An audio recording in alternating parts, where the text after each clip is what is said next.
酒足饭饱以后绝大多数人已经进入梦乡了。这是一个非常令人愉快的中秋节，因为在这一天，我们看到所有被绷紧的弦都已经松了一下。香港人还没到周末是吧？不再上街了，他们改在商场里在唱歌，唱荣光归于香港。然后李嘉诚出来喊话，我们看到中央政法委的这个公众号是吧？长安健开始批驳他。李嘉诚倒还行，算是宠辱不惊。一方面解释了几十年来遇到的误解相当多，另外一方面他阐述了自己不支持任何暴力。其实更多的好消息呢，来自于美国。我们看到前两天这个在关税问题上，中方提出了暂停1年这种对美国商品增加关税的这种通知大家都知道。那么紧接着美方在结束了911纪念活动以后，由川普发推，表明了美方的态度。甚至我们看到川普在跟记者解释这个问题的时候，明确的说是因为刘鹤副总理打电话过来，考虑到涉及到中国国庆是吧，70周年的这个庆典，那么避让开这个日子，推迟了2周，加税还是照加，谈判也照谈。按照美国财政部长的话说，川普总统希望有一个全面的协定，但是他对达成一个中期协定也抱开放式的态度，也就意味着川普本人说的这个不期待一个临时协定，期待一个长久的协定，甚至有人把它推测为涉及到人权、涉及到经济结构改革的这个决定。好像双方的意见有点不一，但是总归有一个含糊的表达，就是中美都有可能签订一个协议。尽管这个谈判在10月份，到现在连会期还没有定，对吧？但是中方的态度我们已经看出来非常的怂，是吧？怂就一个字，从心而已。那么美方呢？美方现在传达的消息基本上还是比较乐观的。我们知道国会现在正在有一个弹劾你可以把它认为弹劾已经开始了。法律程序算不算启动呢？这个还很难说，是吧？既然选不下来你，那就把你弹劾下来呗，总是有办法的。这种办法呢，不一定能达到最终的目的，但是一旦启动，恶心你，这个还是可以的，是吧？明知道目前的民主党的总统竞选人几乎都是没有战斗力的，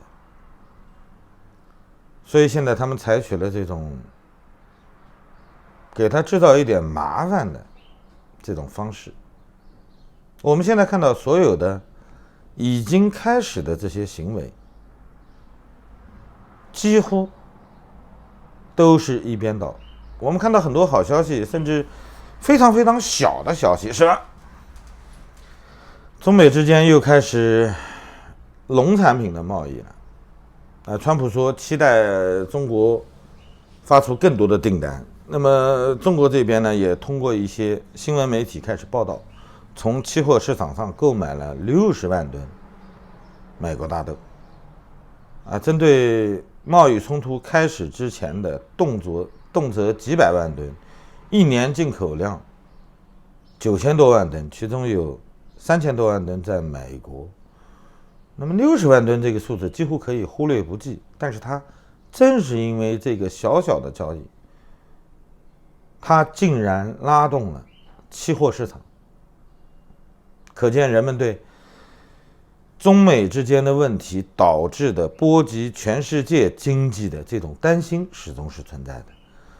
因为世界货币组织昨天发了一个通告，他们预测中美之间的贸易问题会导致明年全球经济这个百分比下降0.8%，这个波动应该来说是相当巨大的。我们知道川普一直在指责美联储，因为美联储没有跟随欧洲央行开始降息，降到0甚至是负的，所以美元现在处于一个非常不利的地位，这影响到了美国经济的复苏。其实我们应该可以看到一点，中美之间的问题一直在被忽略着。美方基于谈判的技巧，不愿意把中美之间的贸易问题影响到世界经济，或者说影响到美国经济，这个幅度说得很大。虽然他们已经承认了确实有影响，但是可以考虑的是，这个影响不是很大，是可以容忍的。美方有一个调查，那么从美国收入的中位数来看，应该是5万到7万之间。那么因为中美之间的问题，在采购消费品的过程中，对居民日常的影响，一年下来大概是增加了470块美金。相比他们的收入，连1%都不到，应该来说这个影响是相当小的。但是针对中国就不是这样的，我们看到更多的企业因为丧失了订单，或者说得不到维持企业的这种盈亏平衡点的这种订单，更多的企业在裁员，哪怕地方政府在给这补贴，希望他们尽可能不要裁员，不要造成社会的恐慌。但是我们看到了整个中国都弥漫在一种不确定的气氛中，这个时候的人们太希望好消息了。其实作为中秋节来说，这个中秋节在中国对2个家庭意义很重大。一个是央视的董卿，是吧？他好不容易摆脱了成为焦点的这种可能，因为从9月1号开学，他做的那种声情并茂的这种演说，完了这半个月来，他始终在被攻击着。现在好不容易推出来一个由美国导演执导、美国演员主演的《我和我的祖国》，一下把他从风口浪尖顶下来了，是吧？江山代有贱人出，各领风骚30天，对吧？他能挺半个月也算挺不容易了。说句良心话，我是刚把菜洗好炖在锅上。作为我们来说，今天是周末，过节我们都选择今天过。月饼呢太甜，不一定非要吃，是吧？吃的话也得配上饮料，一不留神就得噎死，噎个半死。但是总归是一个节日。作为在中国生活了几十年的，到了中秋的时候，其实呢，人们都会缅怀一下自己曾经生活中出现的这些尊长、亲友。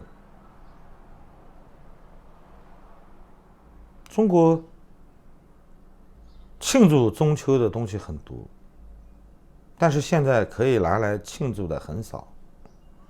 我们非常期待这个和平能够长久，但是这个和平能够维持几天，谁也不知道。我们现在看到中美已经拉开架子了，中方不仅仅宣布对美方16种商品暂停增加关税1年，从9月17号到2020年的9月16号，而且他宣布的是这是第一批，就下面可能还有不仅仅是这16种商品。那么跟着还有一句话，对已经征收的关税予以退还。可以说这个投降非常非常的彻底，从经济上他们已经把身段拉得很低了。不管他嘴上怎么说，但是财政部发的这个通告是真实的。作为美方来说，好不容易能给他这个面子，换来延期2周增加关税，到现在为止也没有确定10月份能够开始的或者叫重启的中美贸易谈判，日期也没有决定。甚至你要再往下看一看，美方卖给中国的这60万吨大豆，中方安排的船期是10月份到12月份装船，也就意味着我们今天得到的所有好消息都是不确定的，都是预期中的。唯一能够让你看得着的是人民币，人民币的汇率上升了，前2天差不多要跑到 7.2， 昨天一下蹦到 7.0 几了，是吧？但是这个消息到底对谁是好消息呢？是给你打打气，还是更方便外资撤资呢？所以有很多东西是不能深究的。我特意选择了一个夜深人静的时候，才把这段视频发出来。我希望大家最起码能喝一点小酒，睡一个好觉，哪怕一觉醒来再听到不和谐的声音。总而言之，这个节日对中国人来说相当的复杂，它会影响到绝大多数人的心情。不管怎么说，它至少给内地的人带来了一个愉快的一整天，全是好消息。酒醒了以后再去研究这些消息到底有什么背后的故事。其实天亮了以后，你们会看到香港警方已经明确的宣布反对集会、反对游行了。那么所有的一切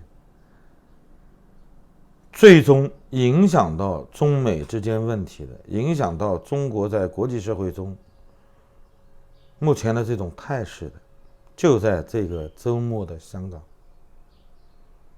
好了，谢谢大家，再见。